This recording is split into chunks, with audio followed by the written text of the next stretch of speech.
I think we are getting rough on time here. Oh no, that's good. I don't mean to. So what I actually want to do, we're gonna introduce ourselves now. Okay. And then when I do editing, I'm gonna loop it around to the front. Okay. And I was thinking about it just in the last thing you were saying. The title of this is definitely gonna be like motivational ASMR. Yeah, you got an ASMR ass voice. Yeah, for sure, bro. I'm gonna come more prepared next time. I'm happy that it started like this, just so as to get a feel for each other. Mm-hmm. But next time I come, I'm gonna bring because I didn't want to I didn't want to bring shit to your party. You know what I'm saying? Like I wanted to see how you want to ran, but I see it's kind of us tossing ideas back off of each other. I think this is cool because if we can one day get Asia in here. You know what I'm saying? I don't know if I don't want to just throw her into the circle, but if she's cool with podcasting with us and shit like that, yeah, that's just a funny ass. I know you have to. I don't want to just insert myself in what y'all got going on, but bro, that energy would be amazing. Yeah, I already know. You know what I'm saying? And it's not just two dudes talking. She's already. Last time I talked to her, she's definitely interested. But I guess my one thing is on a technicality. If I had another guest, y'all would have to share a mic, but. That's more than that's a pretty nice mic. Yeah, bro, I could move in out of the way. But right now, let's just focus on this shit right here because I want to learn how to edit and shit. I ain't gonna hold you because I know you gotta go. I can see you looking at your watch, but yep. Okay, so well, this is weird doing this at the end, but so this is Kris Hates Everybody. This is that happy-go-lucky podcast by your boy King Christoph. Wow, that was cringy. Today I was joined by Passion. Mm-hmm. Or Passion. Shit. I'll tell you that later. Just say it's my alter ego that I got going on. Just say Leon. Or your boy Leon or some shit corny. I'm gonna have a better name the next podcast. I promise. That's what I was about to say, but I said you were poised to interject with something. Oh yeah, just I'm working on my own persona, the Passion thing, but okay, yeah, I'll have them ready the next time we come through, bro. All right, more development next time. But, sounds good. What did we get into today? A lot of shit. It really was catching up on how our views have evolved over the last 10 years. Is really a tip of the iceberg, if you ask me. Just because we were all over the place. When it gets edited, we probably have to reshoot just off the topics that we talked about and started on. You know what I'm saying? Just like to re-break it down. I think you spilled your beans pretty well this time. I know exactly what I'm gonna hunt for questions and intellectually next time. But yeah, this is weird. It feels like we're about to get into something, but I'm just wrapping it up. So yeah. I'm Kris. This is Leon. This may be at the beginning of the podcast, but we're ending it. Unless you wanted to plug anything, shout out to anybody. It was awesome, man. It was a great experience. I appreciate it, and I'm excited to see how far you go, man. Thanks for having me. Yeah, I'll give one shout out. Shout out to Asia Beeman. Oh yeah, Asia Boomin. She the shit. Get yourself a Boomin burger coming soon, probably. All right, we are. I mean, it's easier. You gotta give me like high school. No, just as a person. Like it doesn't have to be specifically that. I'm saying just what makes you throughout your life. Is for example, myself. I'll start with myself, right? Mm-hmm. So habits and habit building. What I do with my habit building now, since I've graduated and trying to continue with my life, is I reflect each day like, where am I fucking up at? Why is this repeating itself? You know what I'm saying? If there's an issue in my life, my branch kind of taught me how to not bitch, moan, and complain. So after a while, it becomes like if you make like a daily schedule of like the 3 things you want to do a day each day, at the end of the week you'll have 21 things done. So that's things that I would do to like basically recognize where am I slipping at, you know what I'm saying, in the physical world. And then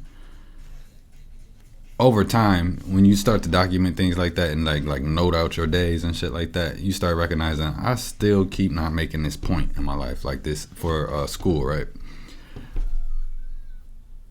I had in my plan that I wanted to do the service. I wanted to get out, enjoy a little bit like I've been doing, and then come back and maybe go officer or some shit like that, or just do some other shit with it. You know what I mean? But now at this point where I'm breaking it up, I think that, I don't know, I'm a completely different person now. You know what I'm saying? Over these last 10 years. That's how I figured myself out, if that makes sense, my daily routine. Does that make sense to you? Yeah, I'd say what you're saying is like, oh my God, my levels are terrible. I should have checked this before we started. How did you train yourself to do this? Just YouTube and over time? Fucking it up and then realizing what I fucked up. Oh wow, that's time consuming, man. There we go. That just sounds crazy on my end. You're such a, that'll work. Straighten this out as I push it towards you. Appreciate you. All right. I done forgot the damn question. Well, okay. I was gonna say it sounds like you've kind of identified. I kind of did this too, but I fell off of like identifying how important your daily routine is, and then just kind of emphasizing on that and trying to perfect that and galvanize it, if you would. And it's one of those things that's not like defeating, but like you never win. You know what I'm saying? It's just a good cycle to be in, to just have a good daily routine. Because it's like it's the same things of just like hygiene and attendance and just going through with the stuff you said that you were gonna do. And there's never like an end to it, so there's no, it's like it's a special kind of goal. It's the goal that you'll never actually meet, but you still feel good regardless. Yeah, I feel you. I don't, because it's too much life to live for us to accomplish every goal. I get what you mean. It's over the years, each time, I think that's what's making me now. Because who I thought I was 10 years ago is not who I am now, as far as like all of my world views, what I would choose to make me feel insecure, to slow my progression in life. You know what I'm saying? I think it came more so from like experiencing different parts of the states. You know what I'm saying? When you go different places and shit like that, I'm sure, I don't know if you traveled or not, but if you have. Not a lot. Not in my adult years, no. Well, I mean, when you can, I know it's tough, but just even if you do like, for me, the only reason I traveled is just because I signed up to move around and shit like that. But doing that, you learn like small stints, like taking a train to like a 2-hour neighboring city or some shit like that. And that's when you get to go to different places. And then kind of, when you see yourself in a different place, you recognize how exotic you are, as far as like, you know what I mean? Just the flavor of this city itself. You know what I'm saying? That's a good way to look at it. I moved a lot, but I wouldn't say I traveled like leisurely a lot or like for any goal other than I live here now. So like I could really relate to like the train thing, because it's like I didn't really ride a train anywhere by myself, but like doing like the Indian Trail bus, like Greyhound, and like just even in my own car traveling like hours from one city to the next, like it's a lifestyle I've come to appreciate, like just having, because it's a different type of knowledge you gotta have, because it's like, okay, you gotta have a different set of knowledge to be a welder, you gotta have a different set of knowledge to be a librarian, but like most of what you're doing it's all routine. It's all in places you've been to plenty of times with people you've seen plenty of times. But when you travel, it's an actual test of like, I guess, your humanity, really. Like, why you say so? Because it's just easier to survive. It's easier to survive in a routine area that's more or less built for you, or you're built for the environment, but to able to go somewhere else and adapt and to still thrive somewhere where you're not comfortable, or you don't have knowledge, or you don't have the resources you used to have. What do you appreciate the most about that? Because that's what I do. When I get into uncomfortable situations, I do my best to be not pessimistic, but to pay attention to what's gonna come after the uncomfortable space. You know what I'm saying? Mm-hmm. So, how do you respond in situations like that? Are you somebody that says, this isn't the lane I want to go, or do you take it step by step, like climbing Mount Everest? You got to take it step by step. I guess the first thing I think about, if I'm in a situation I don't like, Mm-hmm. and it involves another person beyond just like some person behind a window and a register being like, sorry, no. Mm-hmm. Like an actual, like, me, you, so-and-so, him and her, like in the situation where she should have did this and he could. The first thing I think of is like, okay, this is in an undesirable situation. Mm-hmm. There's no way I'm the only person who doesn't desire this situation. So, like, I start thinking about, like, not only how did I get here, but how did he get here? How did she get here? Mm-hmm. Maybe not necessarily what mistake did they make, but, like, I mean, it could be a mistake. It could just be a simple, like, oh, they thought I meant this when I should have said this or something like that. Mm-hmm. I don't know. I start thinking of, because I've seen time and time again how big problems can start with the simplest miscommunications. You're just like, somebody doesn't get the vibe that chick wants to be left alone. You know what I mean? Like, yeah. just simple stuff like that. And even if I don't diffuse it for everybody, I can solve the case for myself, Mm-hmm. get what I can or want out of the situation, and then leave. That's the benefit of it. I think that's the power of walking in your own lane and having a mind of your own. Because when you grow up, you recognize that. I know that you're kind of seasoned with the city. Like, I'm sure you got family on this side and family on that side, a balance of it all. You know what I'm saying? A yin and a yang. So you understand the importance of maintaining your balance. You know, and I know that it's important to pop out sometimes just to show people you're nothing to fuck with, but it's also good to be diplomatic. Yeah. And what I mean by that is because me and you are about same age. Let's say that we have a difference, right? Mm-hmm. In a public place. If we go head to head, they're gonna expect that from us. And when I say they, I'm not talking about a different color, just society in general. You know what I'm saying? Yeah. But I think we should shock the world when we choose to not have a nigga moment. You know what I'm saying? And the importance of understanding, and not just shocking the world. It's not about shocking the world. It's people that look like me and you that's gonna come after us. And I'm recognizing the importance of showing what comes after us, not to fall for the okie doke. You know what I'm saying? Because learning my experience in life, I recognize that you got knuckleheads that condition the youth. You know what I'm saying? To do things they wouldn't do themselves, and then they're the ones that get away with it, in the fashion of Pop Smoke when he went to Los Angeles. You know what I'm saying?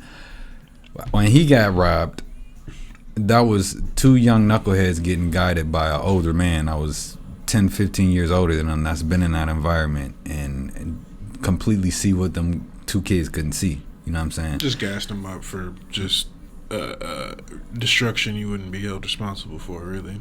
A fraction of their actual life's worth. They threw it away for $1, and then they took out somebody like Pop Smoke. So what's so sick about that is when we don't understand what put so much frustration into our culture, we begin to cannibalize each other. You know what I'm saying? That's why I'm so passionate about maintaining the survival skills that I was given in the service. I'm not no combat vet. I don't like to act like that or nothing like that. I don't feel uppity about it. I just understand that structure, bro. That's what got me fit and shape, and then keeping me staying in lane. Like, I'm pursuing several different careers at the moment. It's just, let's say, videography, trucking, and aviation. Those are my three focus. Aviation being my most favorite, but it also has been a challenge as far as like egos there, because there's people that in that school, bro, it's different type of smart. You know what I'm saying? You know how you got like, and it's all off experience. Just like how you're more savvy, like you're smart in this realm. I'm completely ignorant in this realm. Like I wouldn't even be able to touch that computer. Like audio production and stuff. Yeah. Exactly. Okay. But I want to get in that, but because of videography. But I know that I didn't want to lose what I honed in on the service, so that's why I started doing the aircraft shit. You know what I'm saying? if we start doing aircrafts and then I know what I'm working on, I can outwork a motherfucker on that bitch. You know what I'm saying? But when I get into the school and how they have people that's smart for different reasons, they had different conditionings growing up. They come from different places, and then their parents see the world a different way. You know what I'm saying?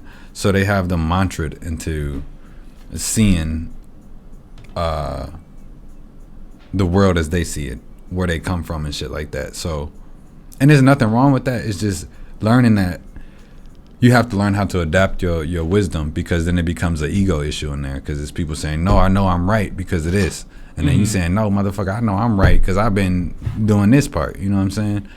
And you would have to sit still and kind of understand the power of dropping your ego. Because you can have two brilliant people do dumb shit. You know what I'm saying? As far as like, let's say an outside situation. What's something that was very disappointing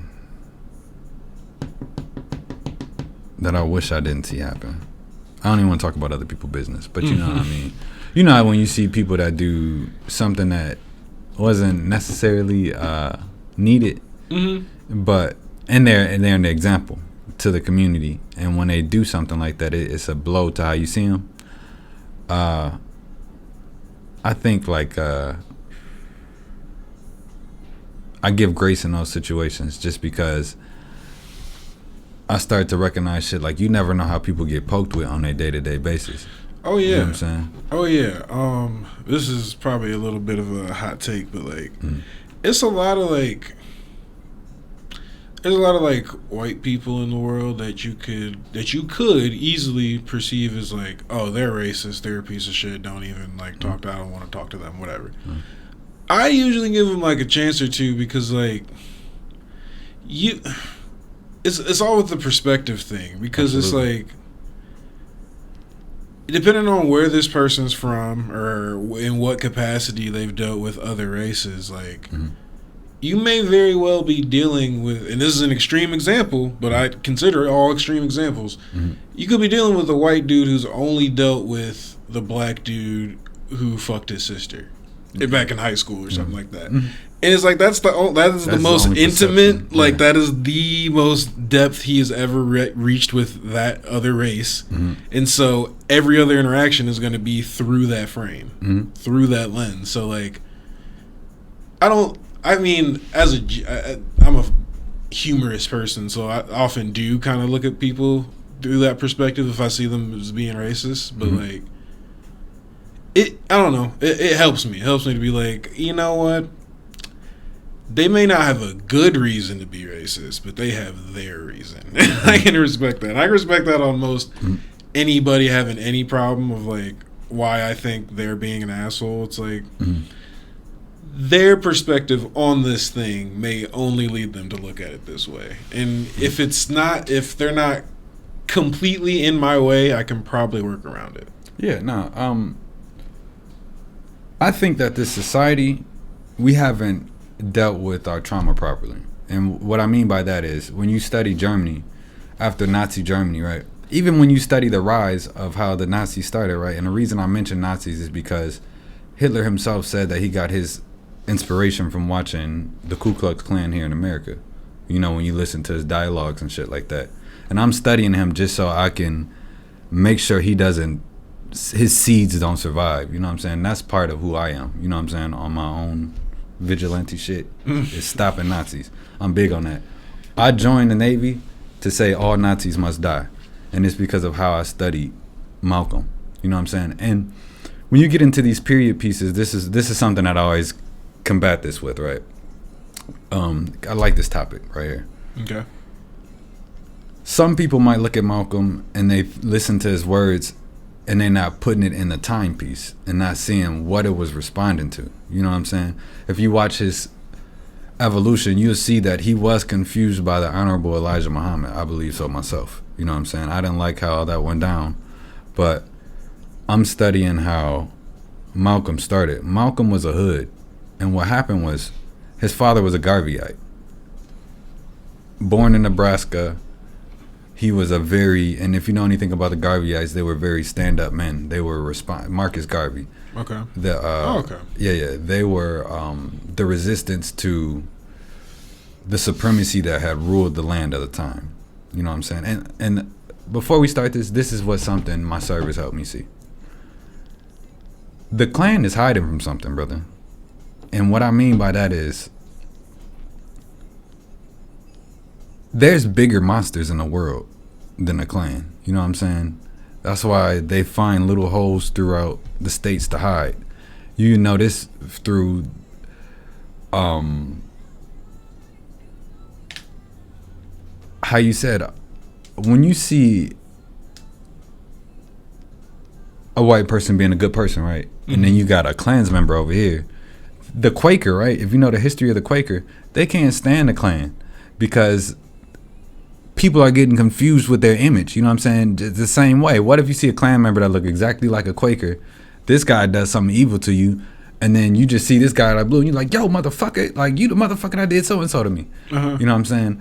That's why I can see through that bullshit too. The same way. It's kind of me regurgitating what you're saying. Let me stay where I'm at, because I'll be all over the place with this shit. So let's get back to the Garveyites and the evolution of Malcolm. Okay.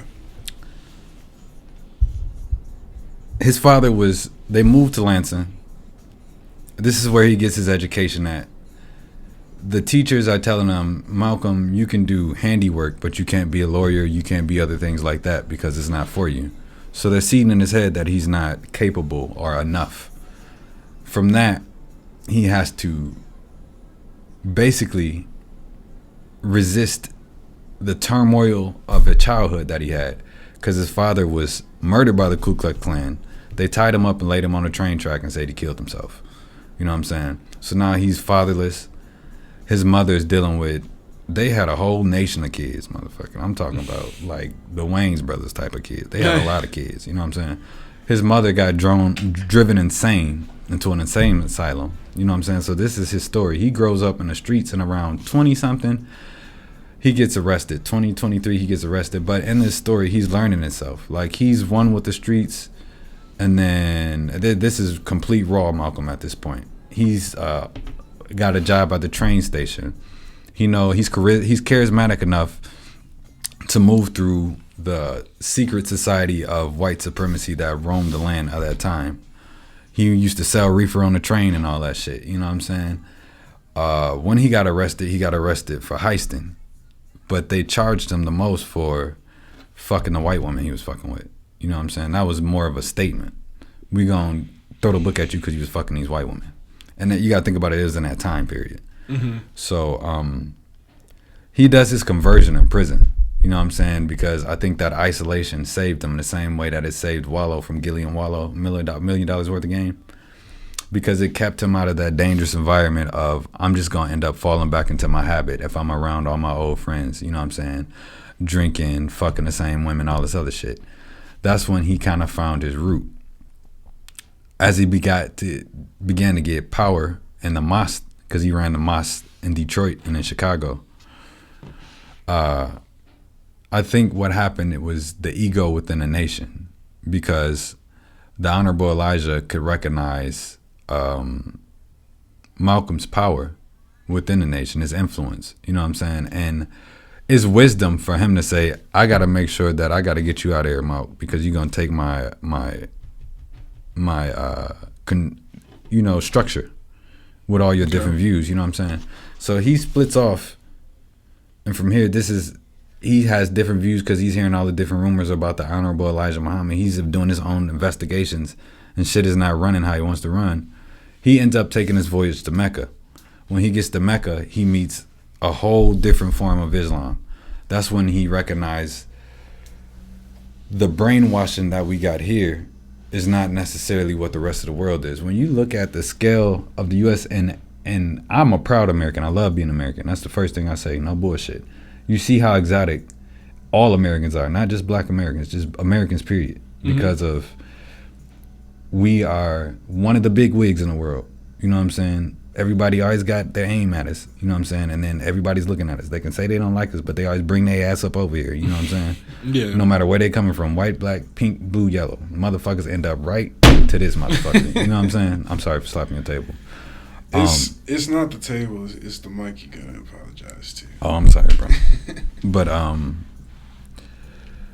when he went to Mecca, he met blonde-haired, blue-eyed people saying Allahu Akbar, Assalamu Alaikum. You know what I'm saying? Treating him like a human, like royalty, because they didn't have the same conditioning.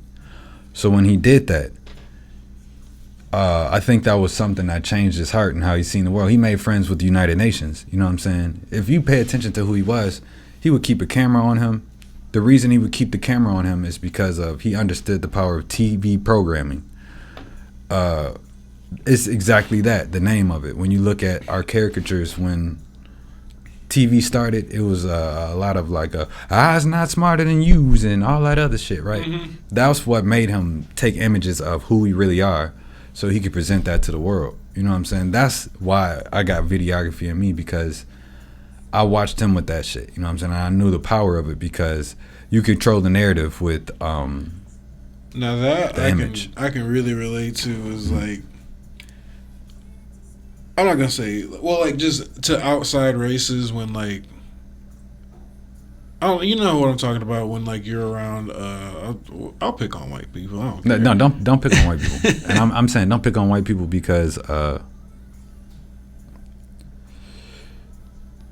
don't mean to cut you off. I only have to because like in my day to day, in who I find myself with, I see what you're saying. 90% of the time it's white people. I see. But not like they're doing anything evil, but it's like they'll see or hear something that's like trending in rap, and they'll think that either like, one, I know all about it, or two, that like, well, yeah, basically that I'm on the same page as like everything on like the more ignorant scale of hip hop. And I don't know, it's just that feeling of like, you know, just because this is popular, or this is, or rather being, what's the word I'm thinking of? Flagshipped by a person that is the same color as me, does not mean that I'm like the person to like, I don't know what the baby's doing. I don't give a fuck. I never did. Shit like that. Like, I don't know. It's like, I don't assume every white person just knows about Marvel stuff. Even though that's like, it's like a white, it's like American company. I can't imagine there's too many black writers in Marvel's origin. But anyway, like, or like, I don't know, just like if I like something, especially at Taco Bell, I'm not asking like my Mexican friends about it. Like, hey, y'all heard about that new Gorgonzola? Or like, they're gonna look at you like, we don't eat Taco Bell anyway, man. Right. Like, they don't even like Taco Bell. Yeah. No. I like chicken fingers, man. Yeah. Nah, this is, bro, I don't know. Do you have a way of pulling up like West Africa? Like a map? Yeah. Pull it up real quick, bro. So you can kind of see like how I see the shit, bro. Just put West Africa, the capital,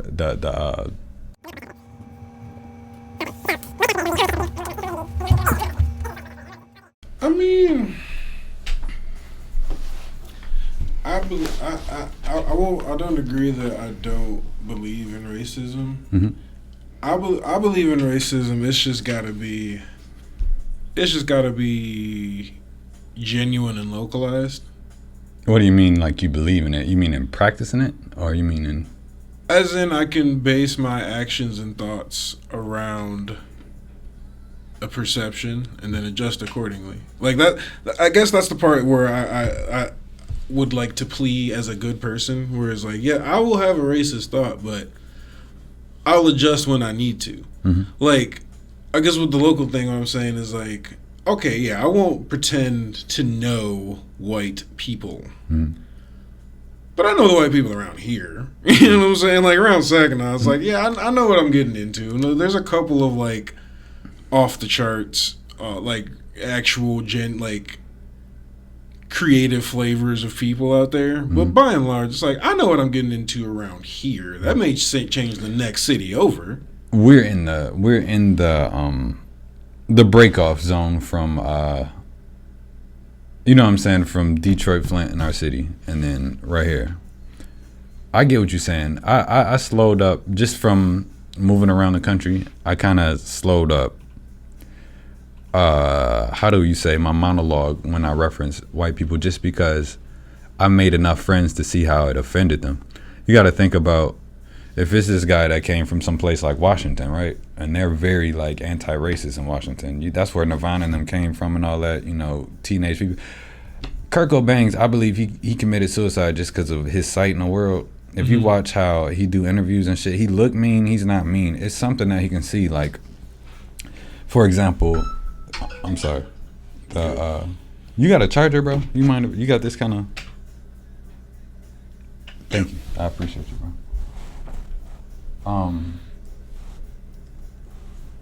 It's connected. Oh, my shit is just out. Oh, fuck it. I get it.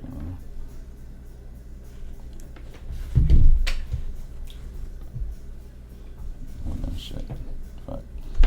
What was I talking about? I knew. I was thinking about what I was gonna like kind of counter with is like, I feel like I get your perspective from like, cause you've been around, you've seen like a wide spread of people across a wide spread of lands, but like most of my interactions with human beings have been in this state. And I guess primarily with white people of Saginaw. So when it comes to that demographic in particular, it's not like all my racist thoughts are like that negative. Because like there are some, you know, there are some stereotypes that are like overall positive. There are some, but like, yeah, no, I don't shy away from my, I guess, prejudices. I just don't always utilize them.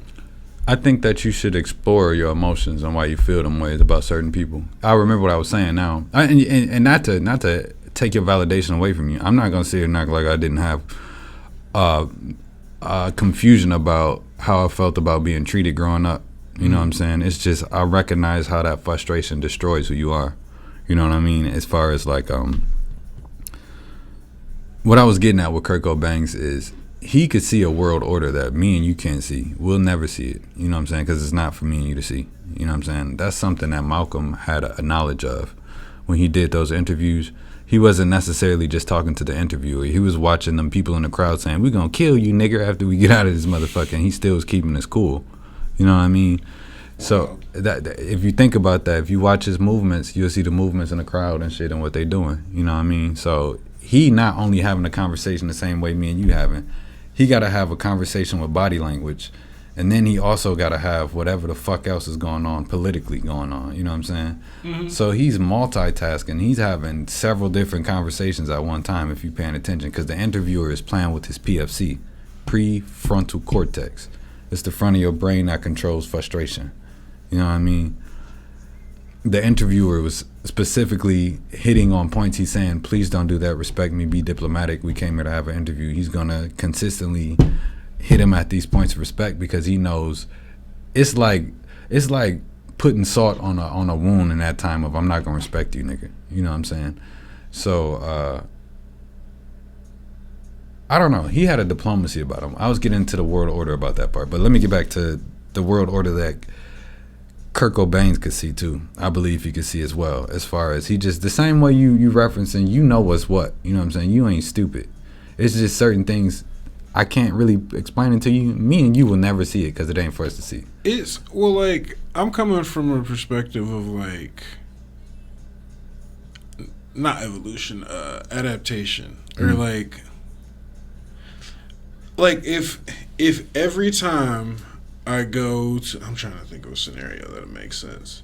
But like, if I have a scenario that I go through every day, every week, every year, something like that, and the same kind of person gives me the same kind of attitude, it wouldn't make sense for me to just expect like I'm not gonna give like a fresh slab of expectation. You know what I mean? It's like, this is probably gonna go the way it went last time, or this person is probably gonna think the same way that the last person did, and if they didn't, that's fine. You know what I'm saying? I'm not gonna put myself in a position where all my chips were in that bag of like, yep, this person's gonna tell me that my application is denied, or the assumption of like, oh, well, I'm a big black guy, so they're gonna let me, or like they're gonna be intimidated by me. Like some of them motherfuckers don't give a fuck about. But sometimes like working with like that's the cards that are in your deck. Sometimes like. It'd be wrong of me to assume that, like, oh, they got this little white girl working security. I'm going to just walk past her because I got to go see so-and-so, my appointment, blah, blah, blah. Or I'm in a rush or something like that. Maybe I should just rush past her because she's going to let me because I'm a big black dude. That might work. Mm-hmm. And that's to my advantage. You know what I'm saying? Like, I'm not going to sit here and I'm not going to brush past her. And she's like, oh, well, okay. And I'm going to be like, dang, man, I shouldn't have did that. She probably thinks badly of black guys now. Like I don't think it's my responsibility to think that far. Yeah, you can't be God. That's what I'm saying. If I don't demonize racism the way it is demonized today, because there's like a full scale of racism. Mm-hmm. There's like, I don't know. There's stuff that's just like petty assumptions of like, oh, watch this guy. Watch when this guy gets in his car, he's gonna be banging Sada Baby as soon as he leaves. And then there's also like,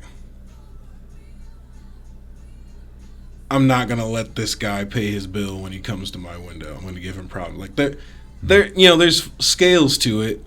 And I just feel like the lighter end can, if not be advantageous, just neutral. Like it's just like, you can live. You know what I mean? Like I don't know. That's how I try not to let bad things. I let bad things do the least amount of bad as possible. Cause I mean, I'm kind of like a yin and yang, good with the bad, dark side, light side kind of person, where some things are bad, but like they're necessary. Like they're like.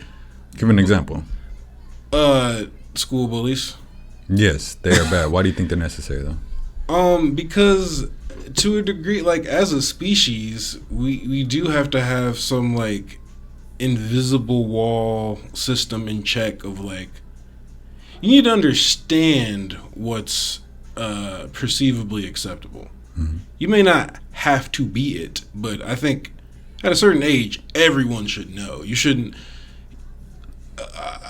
There needs to be a system in place where people can't get a tattoo of Patrick Star from SpongeBob on their face and make their hair orange and think that that's just fine. Like, you know what I'm saying? To think that they're not a spectacle of some sort. But you'd only get that from being bullied about your perspective of things, of everything, of yourself or whatever. That's an example. Like, that is a bad thing. That is a perceivably bad thing to just judge someone based on who they want to be or think they ought to be. But if you don't poke at it a little bit when it's way outside of the borders, it's bad for that person to grow up thinking that they're just perfectly normal. And like, even that sounds bad, worse than what I'm trying to say, but like, you've seen it when somebody who's like really weird or really doesn't fit in just walks around willy-nilly and trying to be friends with everybody. 9 times out of 10 they'll come off as annoying because they don't got a mind of their own to the groups that they're approaching, and like that person is just gonna have a bad time because they don't know that like this person probably doesn't like my MAGA hat. You know what I'm saying? Like you just need to be able to like, I mean, bullying is such a raw, like, just saying it is very raw and like just mean, but like it gets into more nuances as you get older. It just helps you to find. It helps you find who you will like and who you won't like, who will like you and who won't like you. don't know. That's my full thought there. I feel you. It's just I don't know. I look at it like this, man. You're not wrong about it being out there. I know it's there. It's just I know we don't have enough time on this in this realm. You know what I'm saying? 10 years getting to our 30s now, we done seen people fall way too soon in life. You know what I'm saying? Gone in the ground, not even coming back. You know what I mean? When I start thinking about shit like that, you start to look at the people that have these issues. When they get like bullying, right? The reason I don't think bullying is needed, depending on the environment, right? So if we have practice, a physical sport like football, you do wrestling, boxing, or some shit like that, that's different. Like that's where in there you don't let nobody bully you there. But when you got bullying random people, like in school and shit like that, growing up, I didn't really see it like that, like such a big issue. I stopped being a bitch. We all get bullied. Now when you hear people's stories and shit like that, you recognize that it was shit happening to them at home. And then they don't have the charisma everybody have because there's something happening to them at home. And then you get some random kid come out of nowhere saying fuck you and bringing some type of random energy into the room. You know what I mean? Mm-hmm. And to this kid mind that's getting fucked with at home, maybe psychologically bullied, physically beat, molested, whatever the fuck it is, they looking at this random kid like, yo, what the fuck is wrong with you? And usually what happens is it's something going on in this asshole's house. And they have certain type of skill sets. You know, somebody's fathers might teach them certain things that this guy's father didn't teach him. Mm-hmm. He's just a poor soul. I don't want to make him a vulnerable. He's not a poor soul. He's just a soul walking the earth and happen to run into a malicious soul. Mm-hmm. This guy right here is going to recognize that, so you don't want any issue. He has problems going on at home, and he's going to pick on the guy that doesn't hit him back. When you get a bully that gets beat the fuck up, that nigga sits down. You know what I'm saying? I don't think bullying is good just because of the spillover of it. You know what I'm saying? But if it's in something like a contact sport, that's different. Don't be a bitch in that. But I really hate when random people go up to other people and just fuck their day up for nothing. Because they might have had a whole horrible 2 weeks, finally got a good day, and then here come this bitch ass just randomly saying, hey, I think I'm going to go fuck with this guy. See, but it's kind of like... I feel that's self-perpetuating. It's a good system because when you take it to, I'll say this, person A who is getting bullied, at the very least, if they're receiving any parenting or any like upbringing of any sort, should be able to handle like isolated or one-on-one or like, by and large, online bullying, if it's like from a person or even like a small group of kids. That's just the challenge. I think that's just level ups you need to make as a human being. But like when the person B, the bully, takes it to this point of I'm gonna do it in front of everybody, or like I'm gonna get everybody to jump in on you, unless that person is like right, unless they're bullying you for like stealing from somebody's mom or some shit like that, then the system does what it's supposed to do, and then that person is going to get effectively bullied by everyone else. Yeah. And it's the same system for the same reasons of person B now needed to realize how far outside of the borders they're going. It's like you were only supposed to use this tool to kind of nip at somebody, to kind of let them know that like, hey man, don't be such a bitch around here, like, hey, don't talk about that shit around here. But like, yeah, when you turned it into a spectacle, what should happen is then you now get a lesson of like, yeah, but we also don't like people just being picked on for whatever reason. Absolutely. That's what make it like that. But it's a circle thing, bro. You know what I'm saying? It's like a read the vibe type of thing. You know what I'm saying? I think life is cyclic. You know what I'm saying? It goes into cycles. So it's just the best thing we can do as human beings, brother, because I get what you're saying. It's just all of us are traumatized in some way, shape, or form. That's why I try not to to let someone's prejudice, whatever it may be, because it might not even be over race. It might be over sexuality. It might be over religion. It might be over different things, just different views. I won't let it control my day to day the best that I can. If I can make sure that I control my internal response to the external, you know what I'm saying? Then I feel like you found nirvana on earth. Because no matter what you do, each and every day, there's going to be some stink meaner out there that's just pissed off to see somebody happy. And unfortunately, we live in a world where you can get right in position you've been working for your whole life and be gone in 2 days. You know what I'm saying? So that's why my alternative these days is I don't have enough time to be frustrated anymore. You know what I'm saying? Reflecting on, I have to take time to look at my story and shit like that and just be like, calm down sometimes, just because I'm career driven. So I don't even be paying attention to people's prejudice no more, bro. If I told you the most hoe ass shit that be happening to me in the different environments that I am, because I can tell somebody is prejudiced or they can see their wife like you or some shit like that, it would be a complete waste of time, bro. You know what I'm saying? Because what it would do is, this is certain things that was frustrating me trying to do certain scorings on what I'm doing is, you got to look somebody in their face after they disrespected you. And that's why I'm like, this person doesn't want me to get to this position. You know what I'm saying? They watching me outside of this place that I can't really understand. You know what I'm saying? And when I start recognizing that, that's something that Stokely Carmichael taught me. Kwame Ture. He used to march with Martin Luther King. He was like a middleman between him and Malcolm X as far as his views of who he was. He had the diplomacy of Martin and the bite of Malcolm. I would listen to certain of his interviews, and he would say, man, every time I walk to this stage, it's a snake that bite me. And I don't even look to see who did it, because by the time I turn around, there's going to be 5 more snakes trying to launch at me. So I got to keep moving.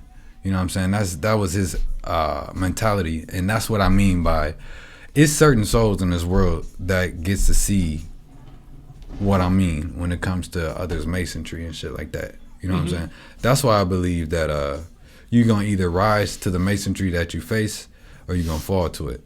And as Black Americans, you can't let yourself fall into the victim mode, because you can look at Black people around the world, different diasporas of Africa that had different, more, and not to have an oppression Olympics, but they had a way. Them motherfuckers was like, I gotta go homeless in America just to get the fuck out of. And not just saying Africa, I'm saying the diasporas in different places.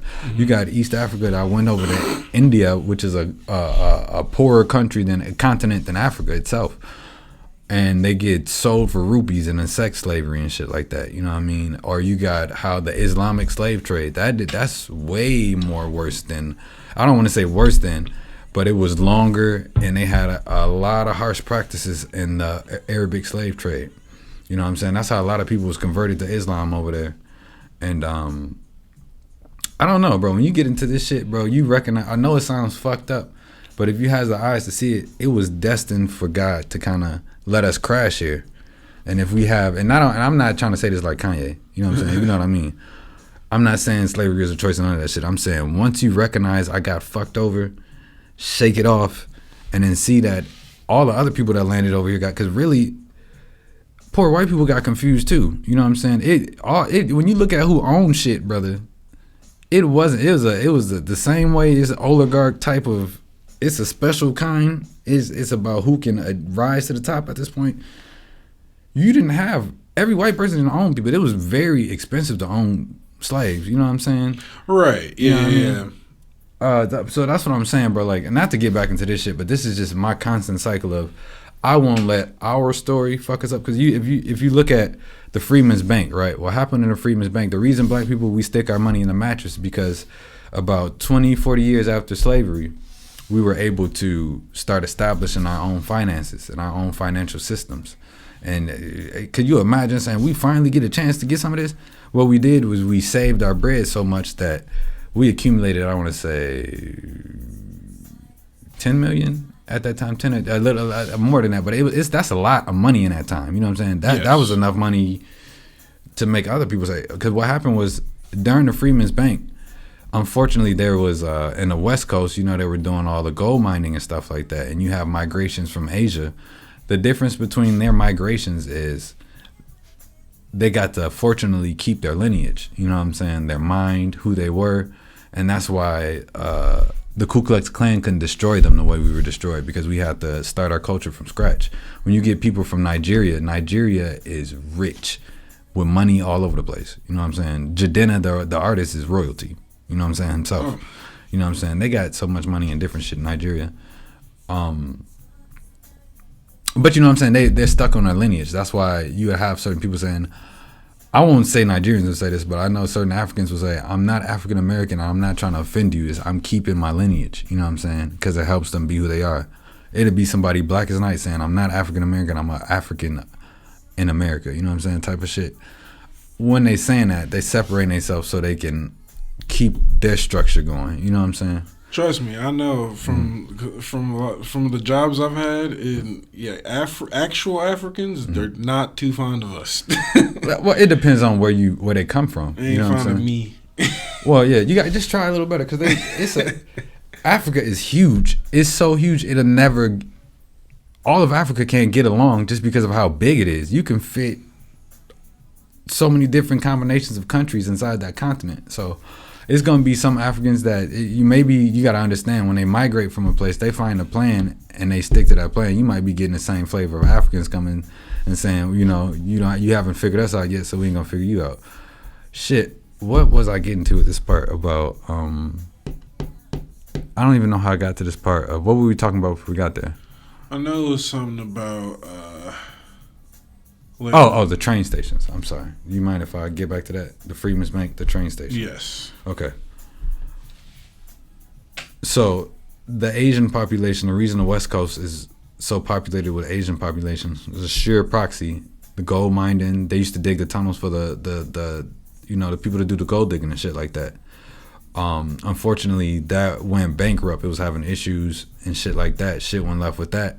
And it's not the Asian community's fault. This is just how the government decided to try to fix the railroading systems and shit like that over on the West Coast, because it was so lucrative. It was helping development in the manifest destiny process.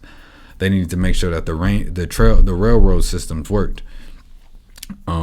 They took money from the Freedmen's Bank, and what that did was that crippled our economies and stuff. We had multiple Black Wall Streets, you know what I'm saying, throughout the countries. It's just... if you're not aware of it, it'll seem like we can't never get it right, but it was just a bunch of different sabotage along the way. You know what I'm saying? Studying that, it'll give you a confidence to recognize we can do it again. It's more so about understanding lineage. If you look at somebody else's struggle, how they overcame their struggle, you recognize you ain't the only one struggling. You got immigrant friends that come over here and tell you, nigga, if you seen the shit I had to do over there, nigga, you not want to change it. Think about, what's his name? The MMA fighter, Mr. Francis Ngannou. He himself, words out of his mouth, he said, he went to France to be homeless instead of stay where he was at. He's from Cameroon, which is in West Africa. I think Cameroon is in West Africa. I'm not sure. What he did for a living was this. This motherfucker shoveled sand for 5 cents a day in deep waters with no lifeguards or nothing like that. Just we about to foot it out here and pray that we don't drown. It's so many people drown there. What do you mean shovel sand in the water? So it's some type of company, like a sandbag company, that starts there because it's just so much sand there that they literally just, their daily day is just filling up bags of sand, and it's in like deep waters on the coast. So what happens is if it's somebody like 6 and they don't got that much muscles, they can get ripped away in the car or just, you know what I'm saying, just drown in the water and nobody would know. Because it's not like the YMCA where you got a lifeguard going, hey, motherfucker, don't do that shit. It's raw, you know what I'm saying? So when he get to a position like to France, he has this stoicism about himself. He says to himself, and he don't get there till about our age. You know what I'm saying? It's crazy how people's life don't start really shifting because we recognize who we are at this point in life. You know what I'm saying? You'll hear Jay-Z talk about that. Joyce Myers talk about that. He was 27, 28 when he got to that part. He trained in France and then became the MMA fighter he was. His story is what gave him his confidence. He was like, all I needed was a structure that sometimes we are just, because we're born into it, we won't recognize it. And part of it is because of the skewed systems here. Sometimes it makes it hard to see. It makes you not even want to go for things that are there for you. But when you meet people that look like you from different places that just was born into some worse shit, you know what I'm saying? And they come over here, you start feeling like a bitch when you see them team up doing shit that, man, me and my niggas could have did this shit. You know what I'm saying? But the thing is, they got an eye that we didn't have. They was like, I'm not about to go, because nigga, I'm getting treated the same way as you. They think we the same. You know what I'm saying? So I'm going to see, I didn't come over here to be a bitch. You know what I'm saying? I came over to get my shit together. You know what I'm saying? Mm-hmm. That's why I like to kick with people like that, because what they do is they reveal what you can't see about yourself. Because your emotions are absolutely valid. It's people that pinch and poke at you, that live longer than you, that see what they doing to you, and they going to leave you confused just so they feel better about themselves, not recognizing what they doing to you. You know what I'm saying? Mm-hmm. It's up to you to say, I'd rather live my life like Mr. Ngannou. You know what I'm saying? Because what if he said, nigga, I'm stuck here forever? You know what I'm saying? If I was born into that shit, bro, I might just jump in the water and be like, I don't want to be in this shit. You know what I'm saying? Like, when you start looking at people's different stories like that, you recognize what it is to be a blessing to be an American. You know what I'm saying? You got, when you look at everybody's story, bro, it's something in everybody's way. You know what I'm saying? In each background's way. You know what I'm saying? That's fucking with them. You know what I'm saying? If, I'm not saying we don't get hit and kicked a lot, but if you think about the indigenous people, right? And I'm not even referencing the 5 tribes. If you look at the 5 great tribes, right?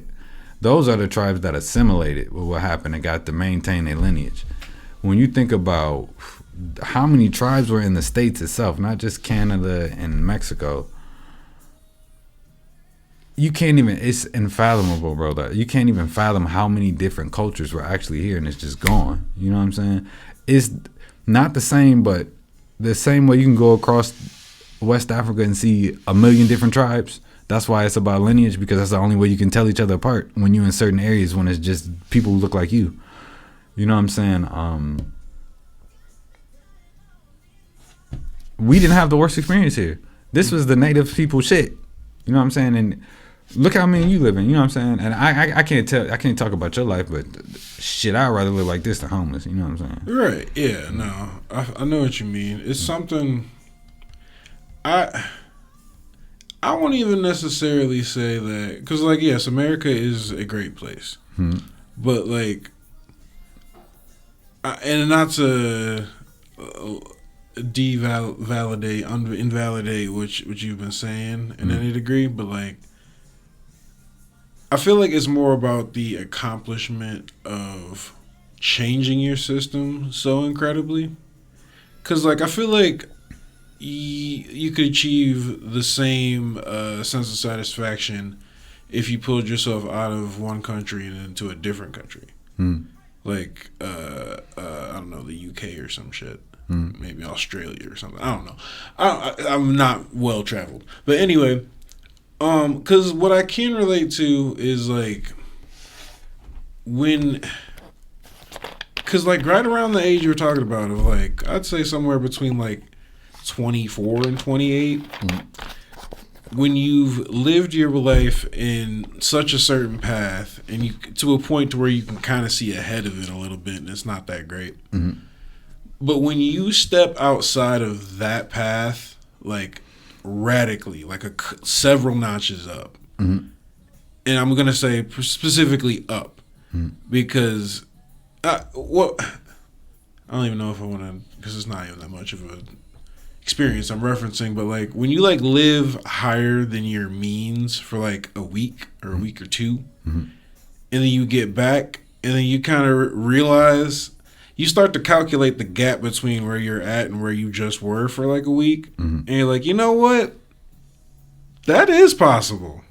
Why don't I make that my reality?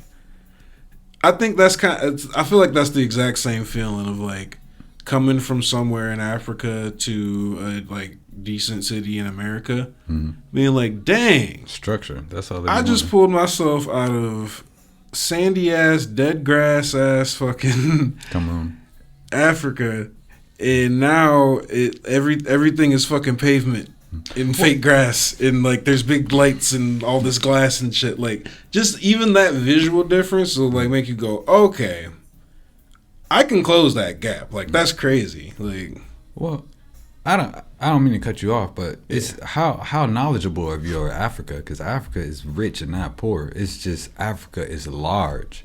I mean, I know there's cities within the country that are of much bigger scale than the cities in America.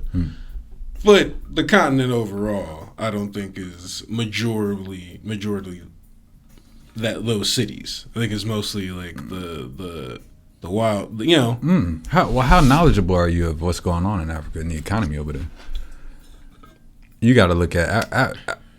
Go ahead. I was gonna say the closest I come to knowing what's going on in Africa is either Assassin's Creed or a Black Panther movie. Oh man, well no, that's not. Well, you got to take your deep dive. See, I have a lot of African family. It's not family, but you know, angels watching me. As far as I served with a lot of Africans, and they never did me wrong. I served with a lot of Latin people. They never did me wrong. I served with a lot of Quakers, and they never did me wrong. So when you meet all these different peoples, you ever heard of the Call of Cthulhu? All right, so like H.P. Lovecraft's book, I know he was a prejudice, but the whole book of that shit, the story of that. I'm sorry, I know that one creature, Shub Niggeroth. Yeah, well, he named his cat Nigger Boy or some shit like that. So you already know the shit like that, bro. I don't understand, like, why do you have to be that prejudiced that you name your gato Nigger Boy? Well, see, like that's what that reaction was so natural for me, because it's like that is an absurd level of racism. Like, man, I'm trying to imagine what his relationships were with black people. Somebody was fucking the shit out of his wife. I was like, whatever it was, it had to have been hilarious. Yeah, man, he probably is. Because you got to think about, a prejudiced person usually have pseudo psychology. When you look at the way Planned Parenthood started, it was a psycho racist bitch that started that. Planned Parenthood, now that it's beneficial today for women that want to make sure that they don't make a baby that they don't want to have, that's something about like how our country evolves. Although the story started kind of, damn, that's fucked up. Each and every day, we're growing together, depending on what direction you're looking at. It is a tribe of people that's fucking up. But it's the bigger tribe, if you ask me, it's the people saying, I'm not about to do that shit. You know what I'm saying? I give a fuck about what I got going on. You know what I'm saying? And when you start meeting people that's having kids and shit like that, some people, they start to mature and recognize what the world is. And they like, I don't want to be the person I used to be. I give those people time to evolve. But H.P. Lovecraft, so let me stay with this point, right? He wrote a story called The Call of Cthulhu. And what it was literally, it was about the voyages of wherever the fuck he took off from and where they pulled up at. So like he would talk about different tribes of when they land in Asia, when they land in Africa, when they land in different European places or Latin places and shit like that. And when it was just a straight, he made us look savages. This is all with the same description. So when you can look at something like that, you can recognize that's not the world. That's that man's perspective. That's his fear. He's not understanding the tribes that he was encountering. And he had a superiority complex. When you look at his stories and how you write his books, you can break down somebody's mindset by just off their literature alone. You know what I'm saying? But what I do like about The Call of Cthulhu is when you reverse engineer it the way I see it, it doesn't make sense for the world to have arms to each other. It's just a book about confusion, if you ask me, as far as like we're at this foreign tribe and it's fear mongering in there. You know what I'm saying? I know that was used to be given to a society of people that were sheltered off from the world. You know what I'm saying? I think that's why sometimes when people from different places walk up to us, they don't know what to expect from an African American, because all they get is what certain countries allow to play, which would be certain propagandas like menace to society.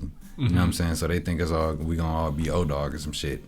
You know what I mean? And not dissing that movie, because nigga, I love Menace to Society. It's just things like this, when we have all this technology at hand, and we should open up a couple of books, psychology books, and understand these shits and use it to make sure that when we're gone, bro, you know what I'm saying, there's a piece of our puzzle. You know what I'm saying? Because that's what I pay attention to every other culture. They're building their hieroglyphs now. You know what I'm saying? Their pyramids now. Our pyramids are in D.C., you know what I'm saying? Because the same way you got Igbo pyramids in Nigeria, you got the pyramids in Belize, the Aztec pyramids in Belize. You got the pyramids of Giza in Egypt. You got the pyramids in I want to say Indonesia. I'm not exactly sure what part of Southeast Asia. Shit, what was I getting to? It's all people making sure their story doesn't get forgotten. You know what I'm saying? I wish I had actually read or at least gotten like an audio book or reading on YouTube or something about the Call of Cthulhu. They got the book on YouTube. I'm aware of the general mythos of the Cthulhu realm or whatever, but like, I don't actually know what happens in that book. You got to think about you should really take time to study Africa, because the reason I'm saying that is when you see people from different cultures have their pride in who they are, it's because they took the time to dissect themselves. You know what I'm saying? And when you take the time to dissect yourself, you recognize bullshit, because you see certain cultures might say something about it and you be like, yo, y'all kind of jacked that from the culture I came from, or whatever it may be. And instead of being mad about it, just recognize it and say, yeah, I am who I say I am. The same way Bruce Lee stepped outside of his culture. He was frowned upon in his culture because they like to keep their shit to themselves. It's called being hermit. Not even nepotism. Okay. You know what I'm saying? Is that smart? But when he came to America, he recognized the power of blending with everybody. You know what I'm saying? That's why we so exotic, brother. And it's not me drinking the Kool-Aid. It's just,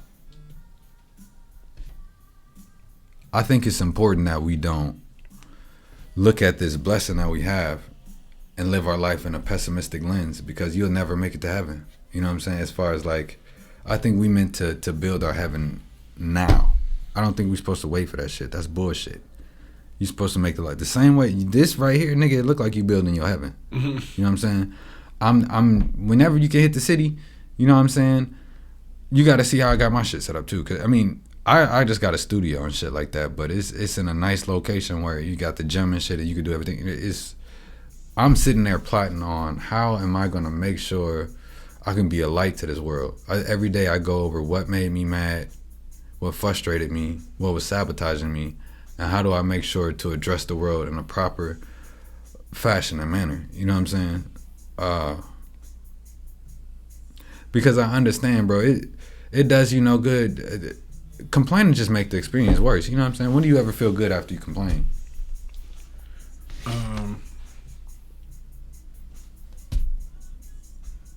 I guess working out. What you mean? Oh, well, you don't like to work out? No, I like to do it, but that point where it's like, all right, I can't do it. Like, you're at home, you're tired, you're like, dang, I can't even walk. I'm complaining, but it still feels good. Yeah. It feels good that I got it done. You don't like the endorphins that go off in your head when you start working out? You feel better? Yeah, no, I mean, like, I guess the hardest part about working out is, like, actually from within my home being like, okay, I'm going to put on gym stuff and go to the gym. Mm-hmm. That's the worst part, and I'm over that pretty quickly. But I'm just saying, when I get home, that I'm technically complaining about the pain, but it does feel good that I went. That was just my excuse of trying to play devil's advocate with what you said, your question. It took me about I started becoming a workout freak just because I went to a party that one left. You know what I'm saying? It fortunately, everything, it ended up right. You know what I'm saying? Everything good. Nobody was, but you know what I'm saying? Just I wanted to slow myself down and where I was at, because you got to think, if it's a bunch of aggressive military people, right? Let's just say it was tension built up at a party, and we all was at each other's neck. You know what I'm saying? At that point, we all had to recognize, if we keep going, we're not going to make it to this next portion of our schooling. And we did this for nothing. We're not even going to experience this shit.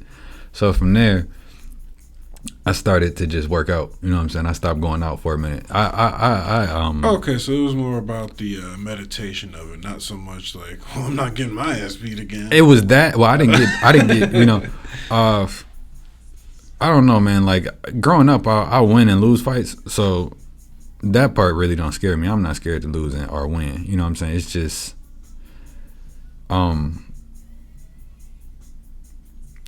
times like that, I didn't recognize what type of shift was occurring in my life. I just know that I had already avoided trouble.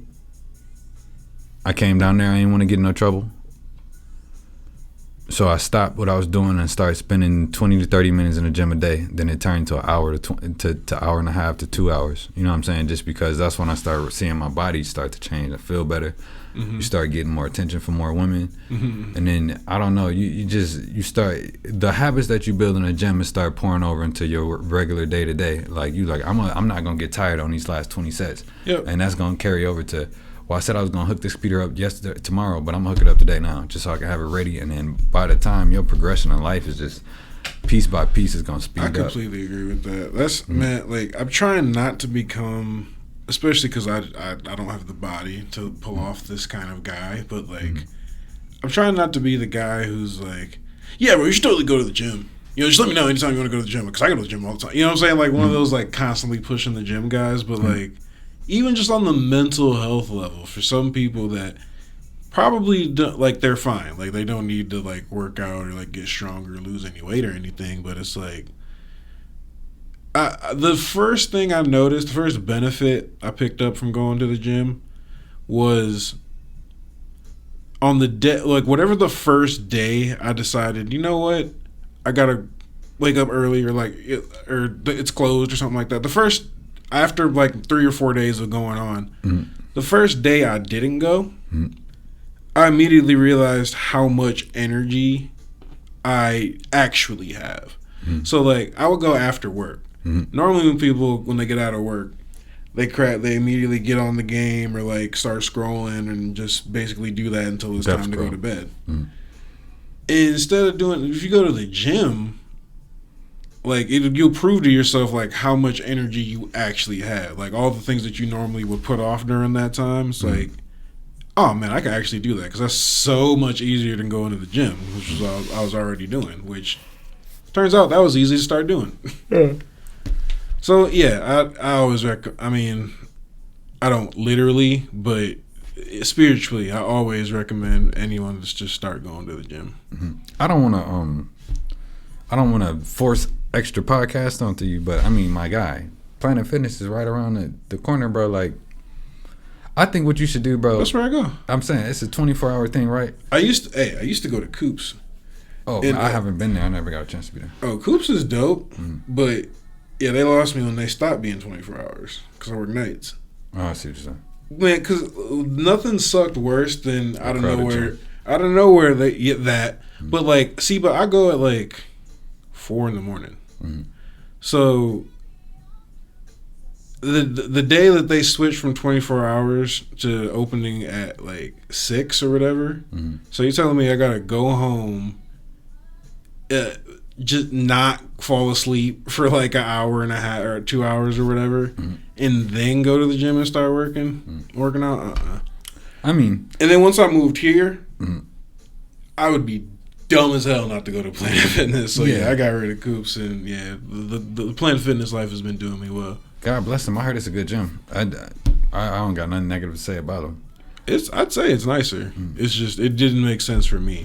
Yeah. Well, you got to go where it fit in, bro. Because I know, like, even me, like, I find different heavy lifting gyms out there too, depending on what size I'm at. Because I don't know if you caught me here, like, in between, like, when I come home and not, and just work out and shit like that. I'll be bigger depending on what I'm training for. You know what I'm saying?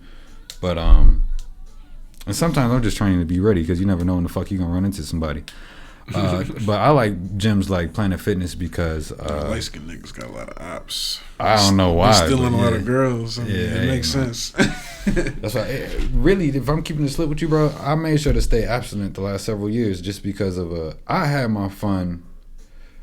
The reason I mentioned the military so much is because it was my college, bro. The fact that they pay for so many different schools that you could do and try. And then I think that's why I got this confidence in, I'm going to just try it. Fuck it. You know what I'm saying? So I got to do all my fucking and shit with people that I ain't never going to see again. I think that's why I came back so confident and I ain't recognize it. Because I'm like, y'all ain't learning shit yet. And it wasn't like it wasn't like that. I thought everybody was growing at the same time, but I had to recognize, bro, I was friends with people 40, 50s, all the way back down to, it was literally from 50 to 20s. You know what I'm saying? It's just every day you meeting people from all over in this window of life. You know what I'm saying? That 50's not old. When you around them niggas and they in shape, moving like Dr. Sebi. You know showing you how to do fucking bench and shit. Yeah. Old niggas punching young niggas. You know what I'm saying? And when you get that in your mind, you start thinking, I'm not about to deteriorate. You know what I'm saying? I'm going to keep taking care of myself because I can get to 50 like that too. And then you have this fast life for the rest of your life. That's your pace. I go through my ebbs and my flows. You know what I'm saying? It's times where I slow down and then it's times where I pick back up. You know what I'm saying? I think that you should do, if you can go there at least 3 to 4 times a week, if you can make it, like I'm going to set my alarm to get up at about at least 7 in the morning, walk over there, you know what I'm saying, get my 10, 15 minute cardio in, just the incline for about, like, I say, try to do like a 7 incline at about 2.5 pace. If you can do that for the first week or two, you know what I'm saying, and then do some type of like back workout, chest workout and leg workout and shit like that, and you alternate it, in 2 weeks, brother, you're gonna be to the point where like I want some more, and you're gonna start adding on to it, because now it's not intimidating. Bro, I could work out for 2 hours at a time, and then if I stop for a good 2-3 months, I have to build my confidence back up to get back in the gym. I won't just go right now, nigga. I'm doing that shit right now. It's been times where I could run for an hour and a half, brother, just in between intervals in between that. I'm not gonna do that right now. What sucks is I feel maybe I'm the only person who does this, but like every return workout, it's always like the bitch made light version of what you'd always do. You know what I'm saying? Like, cause I know what I normally do when I go there, but every time I'm like, cause I took a break. I'm on a break now cause I got my wisdom teeth taken out last Monday, and I just kind of use that as an excuse to like, I'm just be at home chilling. I ain't trying to do nothing. I ain't even drive that much. But anyway, I already know the first day I come back, it's gonna be like a half workout because I don't want to. And it's also like, especially if you have like a physical labor job, it may not be worth blowing out something in a workout just at the gym. You know what I mean? Because they do not care. I mean, it's all about understanding how to work out. You won't hurt yourself if you're not heavy lifting. I don't heavy lift no more because it's not necessary. But I'd be paranoid too. Oh yeah, with heavy lifting. But just like anything, like whatever I normally do, I just feel like that's gonna break me because I haven't been keeping up on it. So I gotta do less weight or less reps. Or I gotta do for less time. I feel like maybe, I hope I'm not the other person who does that. If it's been like a gap and I come back, it's like, better go with the diet version. No, don't let it defeat you, brother. How do I want to say this? I get built back up to my good routine, but because if you don't do the alternative to being shy to what's in front of you, 5 years is gonna pass by and you're gonna say, man, I still didn't get this part. You know what I'm saying? I'm sorry for doing that because I know that's gonna play back bad on me. But wait, just say it again without the I forgot what I said, but because it may not even be discernible. Discernible. I said you got to figure it out, because if you don't and you keep your habits up of I'm gonna get it in 5 years, you're gonna be stuck and you're gonna look at yourself with resentment. Like, I can't believe I got something so simple. That's what I think. That's what our lives are. Our calling is what we feel depressed about when we don't accomplish it. You know what I'm saying?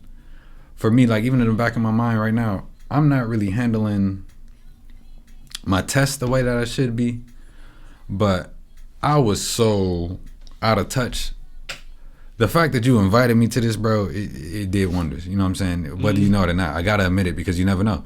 Some people don't know how much it means. I don't know if I look excited now, but nigga, it meant the world that you reached out to me. You know what I'm saying? Because I don't talk to too many people from school no more, bro. I just be focused, you know what I'm saying, on what I'm doing. And then when you do that, bro, it burns you out. You know what I'm saying? Sometimes it's just good to see a familiar face and hear you say, I still fuck with you, bro. You know what I'm saying? It's good to know that, like, people that, like, we may not be like the best of friends, hanging out with each other every weekend and shit, but like, it's good to know that for me, like, you're that caliber of friend. Like, we could have been like hanging out every day or whatever, but like, just knowing that somebody I would pick as that caliber of friend is still doing well. That's a small, nice feeling enough for me. Like, you know what I'm saying? Like, that's exactly how I feel about you. You know what I'm saying? Because we didn't hang out all the time. My nigga, it's just you was always genuine. You know what I'm saying? Kappa League. Kappa League was dope. Oh wow! Oh, you were a leaguer, dog. For sure. I forgot all about that. Did you ever cross the sand? No. Me neither. I felt Do you like know who is a Kappa though? Who's that? Stephen Van Tifflin. Oh wow, that's funny, man. I love Steve because I mean I don't talk to him and shit like that, but I see him on Facebook and I see he's doing well. It makes sense that he's a Kappa. It looks like he loves black people, bro. I like to see that. He's one of if you don't know who Stephen Van Tifflin is, he is like, at least of our generation, of our school or whatever, like. He was the epitome of invited to the cookout. Yeah. He's so what invited funny, to the cookout looks like. Yeah, absolutely. I don't think nobody had an issue with Steve, man. He was a good guy. But yeah, man. I don't know. Just it's always good to hear people doing well, man. And yeah, man. Because over time you start to. When you lose touch with everybody, man, I don't think it's good for your mind. You know what I'm saying? And that's something I've recently been learning. Well, how often are you a loner? Are you alone a lot, or do you spend? Yeah, no, because night shift fucking sucks ass. Like even if I wanted to, like the times when I'm free and like reach out to people, it's like they're at work. I was long story short, they're at work getting ready for work, or like they don't live here no more. And then as soon as I'm getting ready for work, that's when everybody's like, "Hey, we're going out to blah blah blah. You wanna, you're gonna hit us up? If you wanna come later, it's like later. I get out at 3 a.m. Y'all will be tucked the fuck in. I mean, at least you got your chain of friends that'll fuck with you. You know what I'm saying? Here and there. It's my shit has been lonely, but I keep in mind that I'm almost to where I want to be, and I feel like I'm gonna reach my goal by 30. So that's why I'm still fighting. You know what I'm saying? I done heard people along the path that they get fed up with it and they just say, "Fuck it, fool you." You know what I'm saying? And it's not even because they can't do it. It's because of the sabotage that's in front of them. You know what I'm saying? It's people that don't want to see them get to the position that they're striving for. That's why I want to push to everybody, including you. I know you ambitious because you got all this going. I'm saying whatever you got going on, don't let it intimidate you. See, maybe this is why I don't progress as fast as I should, but like, I wouldn't say I'm really like goal oriented. I just look at it, I have this inevitable feeling and like thought pattern, whether it be like at the end of a week or at the end of a month, where I go, I put in X amount of hours at my job. I put in 50 hours at my job this week. And not a single one towards like a thing I actually want to be. It's like I could put in 10 hours today at this like factory, but I can't do it. I couldn't figure it out to schedule like a 1 hour podcast with somebody. Like that feeling is just, it makes me feel so pathetic. It makes you feel hopeless. Not hopeless, but it's like, it makes me think like all I really had to do was replan my week a little bit, and I could have actually gotten like, I just look at the math of like, because I know I work for this company, but in terms of like my career and the goals I want to achieve, I look at them as like that's the offending team. You know what I'm saying? That's the other team. And they're gonna get their points. They're gonna get their X amount of hours every month. But I need to put something on the board. You know what I'm saying? I gotta put something on Team Kris, Team King Christoph, Team Kris Hates Everybody. Like something, you know what I mean? Like at the end of it, it doesn't feel right to just have the scoreboard actually be 0 to like 1,000 hours every year or whatever the hell it is. You know what I mean? Yeah. That's what drives me. So how long have you been at this job? 2, maybe 2.5. So you have everything that you need to look at If there's a way you can review your scheduling, you know what I'm saying? You don't have to do the full 2 years, but I say if there's a way for you to review it, you should, because it's going to be things that you don't remember that you changed about it. You know what I'm saying? When you look at that, you have a reference point to start mapping out your evolution. Because what you do is you see, I did this day. You should start doing like a journal and make sure that you do like a daily planning. The reason for it is because you will have a reference point of, on this day, I set these 3 goals and actually accomplished them. You know what I'm saying? Because you going throughout the day and scratching them off your list. And then you have some way of tracking. 6 months ago, I started here. I said I wanted to be here, and I got here because every day I followed through consistently with these 3 steps. Carry water, chop wood. You know what I'm saying? So you already have it in the back of your mind of how to fix it. You know how you can fix it. You know you can fix it. It's all about donating your time to who you want to be. You know what I'm saying? If you didn't think it was capable, it wouldn't eat away at you the way that it do. You mad at yourself because you know you being lazy and something that you don't have to be. I don't want to call you lazy. I'm saying I mean towards your decision. Yeah. You know what I'm saying? If you can dedicate this much time to somebody else's pockets, you can also dedicate it to your life too. You know what I'm saying? And you're not trapped at this job either, brother. You know what I'm saying? If it's good for you, that's cool. But I would start looking up other jobs as well, just to have you never know what you're gonna run into. You know what I'm saying? My goal is to either, like, at least with podcasting, is to either hear of a better job that works better for me, like just through meeting different people and interviewing different people, or this just takes off in a way to where it completely covers what I was making. So, yeah.